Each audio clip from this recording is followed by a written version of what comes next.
How you doing, ma'am? I'm waiting for my sister to go over there. What happened? What happened? I just here to speak to you over here for a second. Oh, Lord. Right now there's an investigation, and I guess it's your daughter. Yeah, that's my Your daughter. daughter, her name came up, so we had to keep everybody out of the apartment. Police arrived at the home of 17-year-old Christy Parisienne, where her mother was informed that Christy had become involved in a strange and violent incident.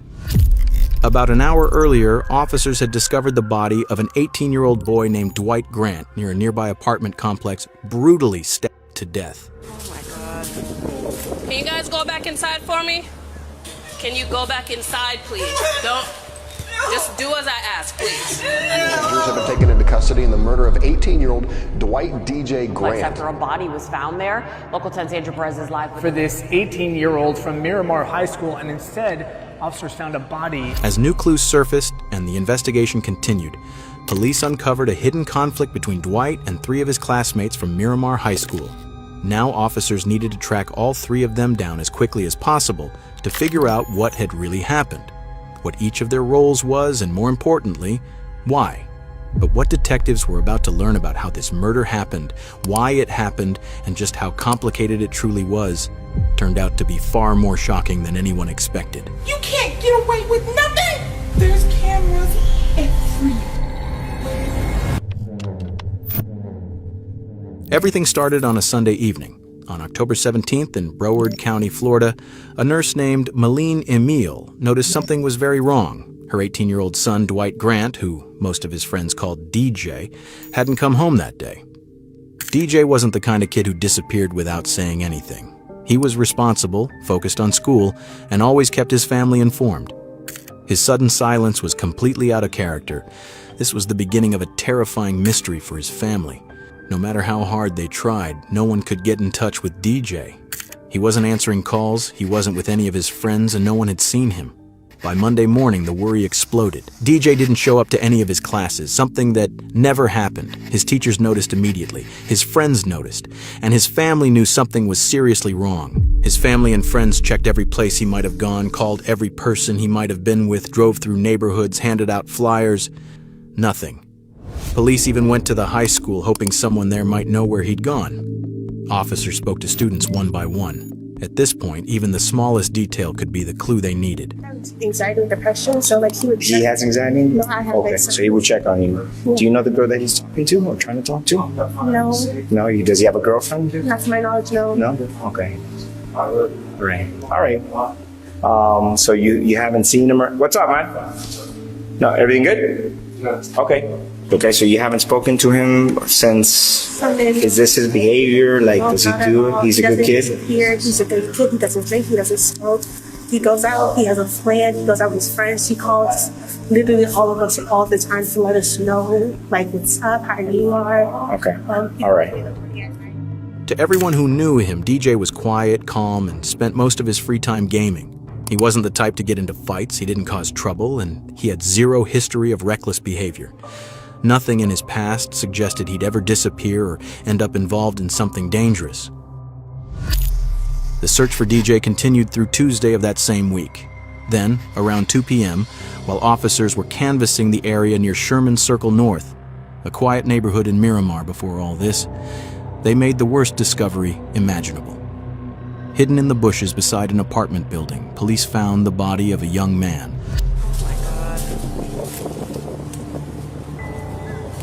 Step back. The body was found just outside the apartment building where DJ lived. All that time, he had been there, right near his own home. Officers were led to the body by scattered bloodstains on the sidewalk. From an initial examination, the body had 2 fatal stab wounds, one to the neck and one to the chest. A knife was also found nearby, hidden in the bushes next to the body. Can you go back inside, please? Don't. Just do as I ask, please. In a few minutes, an officer will come talk to you. Go back inside.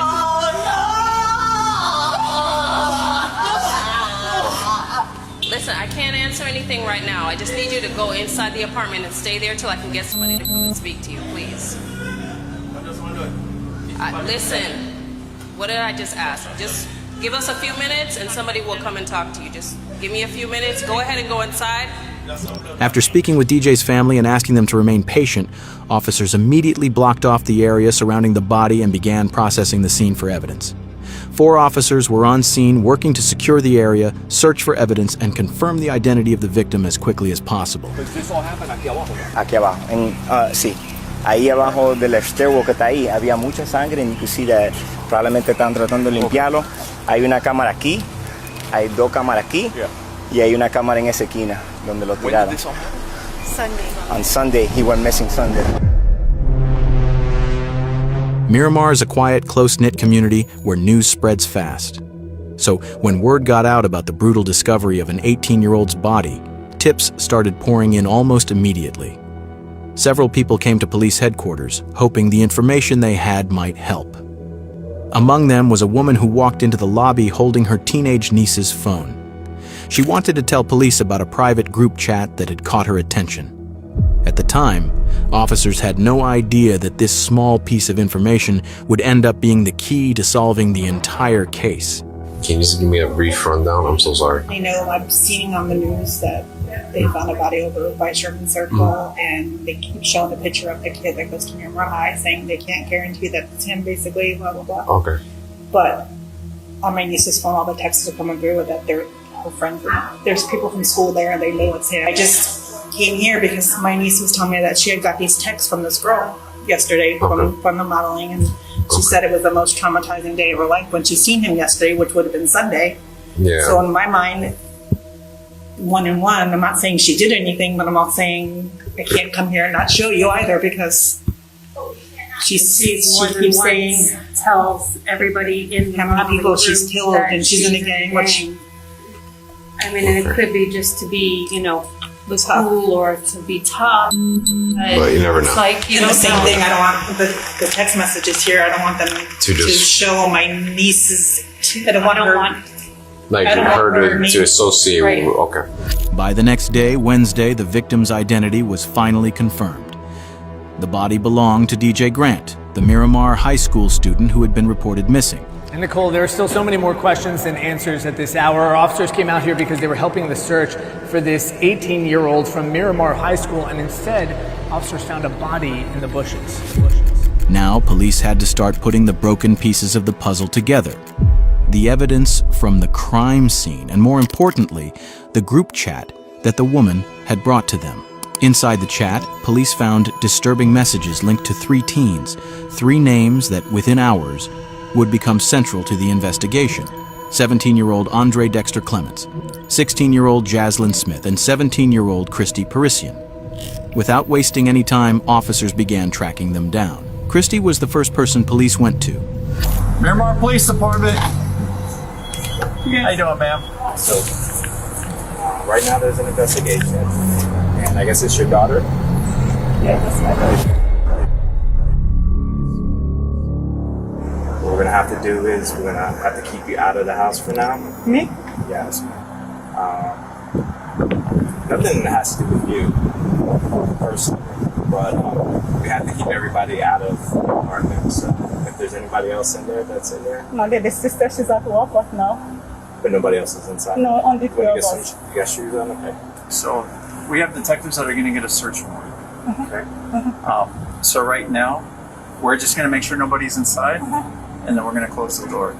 And then we're going to wait for the warrant to get here. When I come back. When I come back, no? As soon as you're done with the search warrant, then Today, go back no? Can I take my phone to call my sister? Is it okay? Take my phone? My phone is right there. Can I call her? Because I'm working on her to Well, right now at this point, we already gave you, notice that nobody can go back inside. Can you take my phone from me? This is right there. By the way, you see my phone right there? We really got to follow protocol. At this point, officers didn't have a warrant, so they wouldn't allow Christy's mother to go inside the house. She waited outside with them until another law enforcement member arrived with a warrant. While they were waiting, she told them that earlier that day, Christy had left her a voice message about the murder. Because of that, they changed course and retrieved the phone so the message could be played.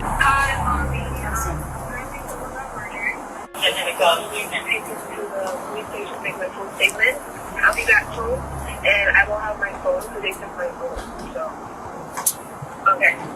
By now, the police had already spoken with Christy at the station. Her mother wasn't able to provide any additional information. The officers informed her that no one from the family was allowed to leave. So are you going to be around here? Are you sticking around here? Or are you leaving? Leaving where? You're not going anywhere, right? No, I was going to the police station. No, I mean right now. I'm looking for my sister to go to the police station because my sister drives. The next person on the list was Jaslyn Smith. The officers tracked her down and managed to find her around 11 p.m. that same night. Outside her family's apartment, they spoke with her while her mother was present. Jaslyn, did you hurt this person? I didn't. I didn't hit you or anything. I was just told to push him and make sure he stayed in the home. I don't know exactly what happened. You're telling me that you were told to do something? I don't know what you did. I don't know what you didn't do. She said that she was told to keep him in a corner. Andre. Okay.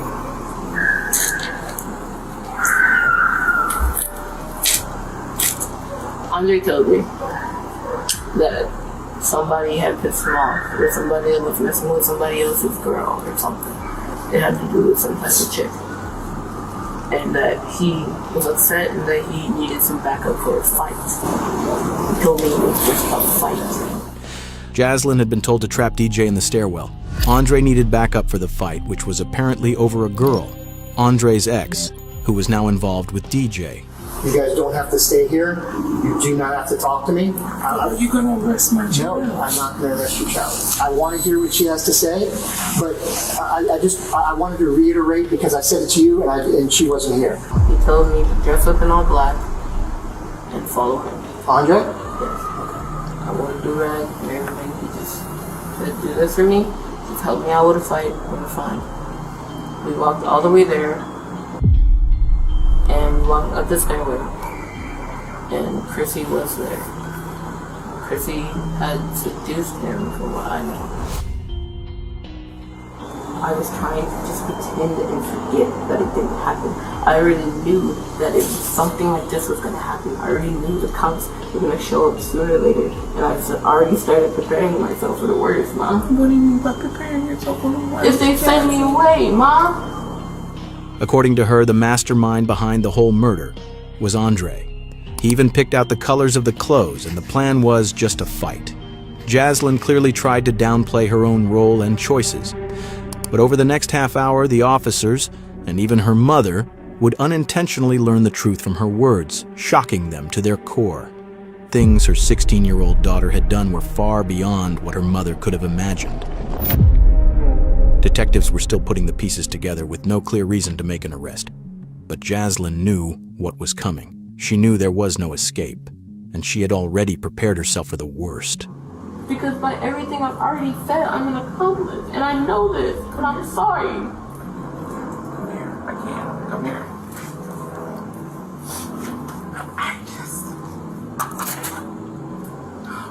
The female officer at the scene can be seen briefly laughing when Smith lets out a sigh.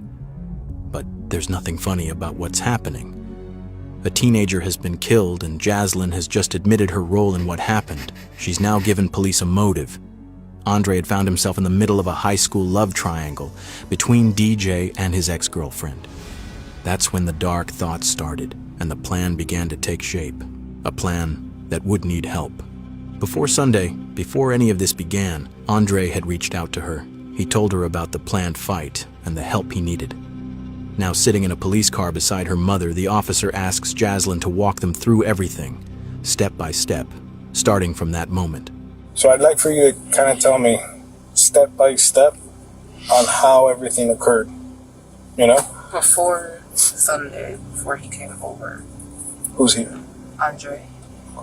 Andre's from school also? Yes. Before he ever came over, he told me on Friday, I believe it was Friday, that he had a situation that he needed to deal with, and he was wondering if I could help him out with a fight.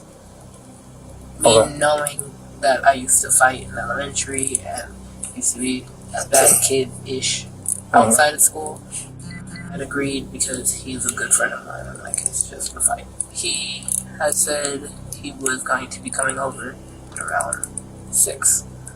He came over at least 6:45, close to 7 o'clock. Okay.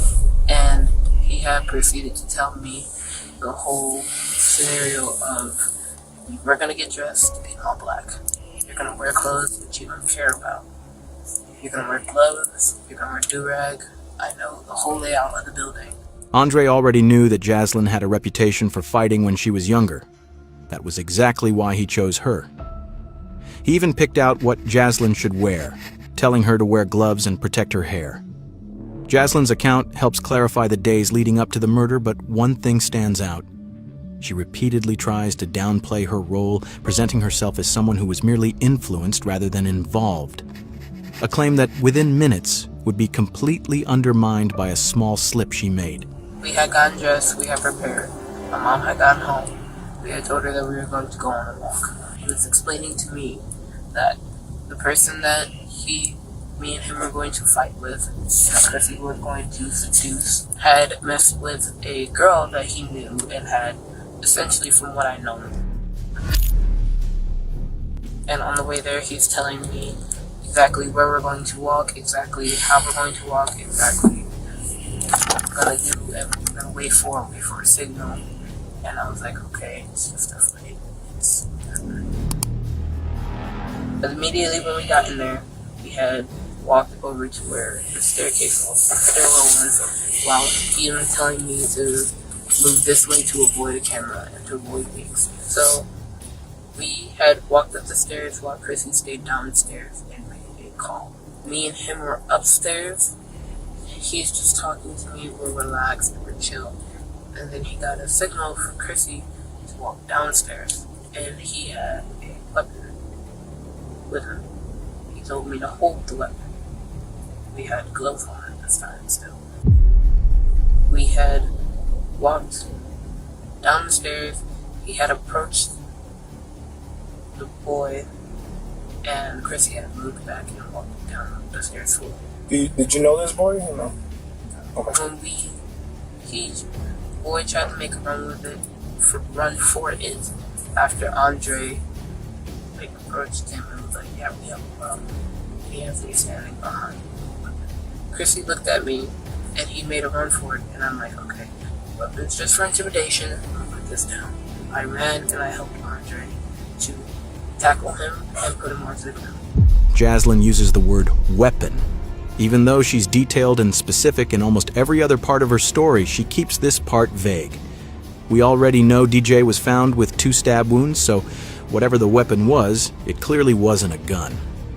What that weapon actually was, and why Jaslyn avoided naming it, becomes clear later in the interview. And it's something that will shock you. Andre asked for the weapon after explaining to him that he was going to kill the other boy. He had asked for a weapon, and I just handed it to him because I was like, I don't know about this, but I'm like, okay, maybe you're joking, because me and Andre are playful. We like to mess around, and we do like play fight, and we are just very like sibling type relationship. But this time, nothing felt like a joke. The weapon he used, the level of planning involved, his behavior, and the sheer intensity of the violence he unleashed all point to the same conclusion. This was a planned killing, not a spontaneous act. He proceeded to take out a small weapon and attempt to stab. And he was failing, and I was just like, okay, I didn't see it because I'm holding his legs.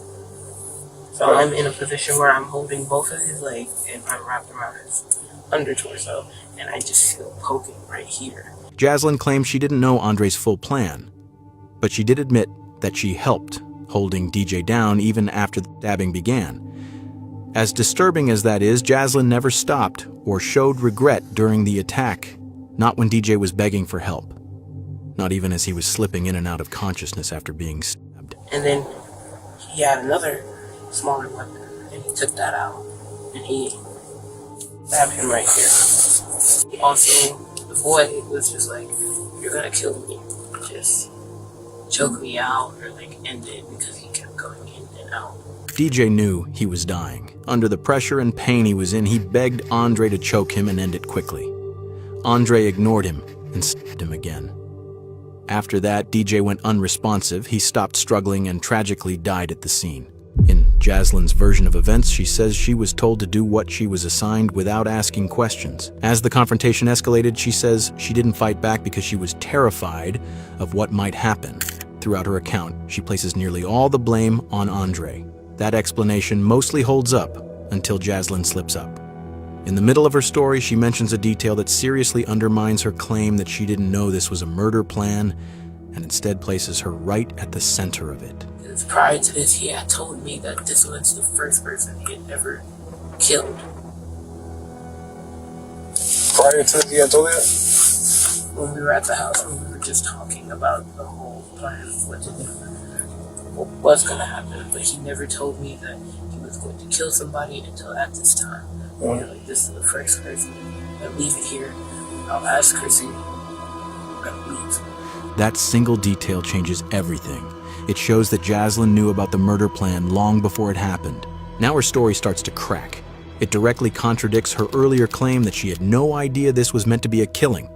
At this point, it's clear she was far more involved in both the planning and the decision than she had admitted.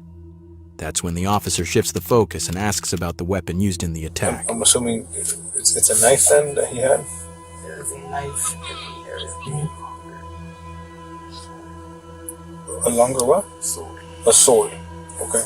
A knife is something that can be easily concealed, but a sword isn't. Hiding something like that would be almost impossible. It's hard to believe that Jaslyn and Christy could have been around Andre all that time without noticing the sword. Now detectives finally have enough pieces to start shaping a version of events that's much closer to the truth. But before moving forward, they still needed to make sure the physical evidence matched the story. So you saw the big sword when he first showed up here in the first place? I didn't see it exactly. I saw that there was a bag with it, and I was like, okay. Because somebody else had taken everything out of the house behind us, and I didn't know where that was. And I believe it was either in like a jacket with him, or with Chrissy in an extra jacket or in a bag with them. Jaslyn could tell detectives were zeroing in on one key detail. She knew about the sword before they ever left the house, and that meant she knew the plan from the start. She tried to distance herself from it, saying that when they left, Andre grabbed a small knife and a larger sword, but she claimed she didn't actually see the sword at first and assumed it was already in the bag. Detectives weren't convinced. By now, there were too many gaps in her story. The teens believed they had pulled off the perfect crime. They killed someone in broad daylight in a tucked-away stairwell inside a busy apartment complex, avoided security cameras, and left no direct eyewitnesses. If the group chat messages hadn't surfaced later, they might have gotten away with it. But everything started to fall apart after the attack. They dragged DJ's body into the bushes, packed the weapons and supplies into a bag, and returned to Jaslyn's complex. There, they made a serious mistake. In an open, grassy area, clearly visible from nearby apartments, they started a fire and burned the bloody clothes using gasoline. As they sat there, shaken, but still hoping they were in the clear, a security guard spotted them. In that moment, the cover-up ended, and he wasn't the only one watching. Another resident had seen them too and later told police exactly what she saw. The two girls, they were just standing there, but they weren't moving much. The chubby girl, she was just like moving back and forth, like standing in the same spot but moving a little bit. And then the guy was moving around the fire, just throwing more gasoline. I didn't see their face, but I saw their body shape. And seeing them on the photos, you could picture them, especially the chubby girl. You could feel the traumatization from them, and you could feel like they were scared, but you could also feel like they had that energy of the way of thinking like he deserved it. Like you could notice that. Security camera footage from the apartment complex backed up much of Jaslyn's story. The cameras showed the three teens dressed entirely in black as they approached the stairwell where DJ was attacked. One camera even captured DJ Grant's final moments. Another showed the teens dragging his body toward the bushes exactly as described. But as detectives reviewed everything more closely, cracks began to appear. Parts of Jaslin's version didn't fully line up. Police seized the teens' phones and went through their messages. It didn't take long to find something that directly contradicted Jaslin's claim that this was only meant to be a fight. One message revealed the true mindset behind the plan. Dwight DJ Grant was killed back in October, and for months now, the 3 teens that are accused in his case have been kept in jail. All the evidence was clear. Within days, police moved in on all 3 suspects. Jaslyn Smith, Christy Parisian, and Andre Clements were all arrested. Each of them was charged as an adult. All 3 were charged with tampering with evidence and conspiracy to commit murder. Christy and Jaslyn were each charged with second-degree murder. Both eventually pleaded guilty and were sentenced to 25 years in prison, followed by an additional 10 years of probation. Andre Clements, who was 17 at the time, was considered the mastermind behind the crime and the one who delivered the fatal sword strike that killed DJ. He faced the most serious charge, first-degree premeditated murder. On February 18, 2025, Andre Clements, now 20 years old, also pleaded guilty. He was sentenced to 40 years in prison, followed by lifetime probation. A caring, loyal, honest person would be there for you in a second and a heartbeat. Thank you for watching, and don't forget to follow for more true crime stories.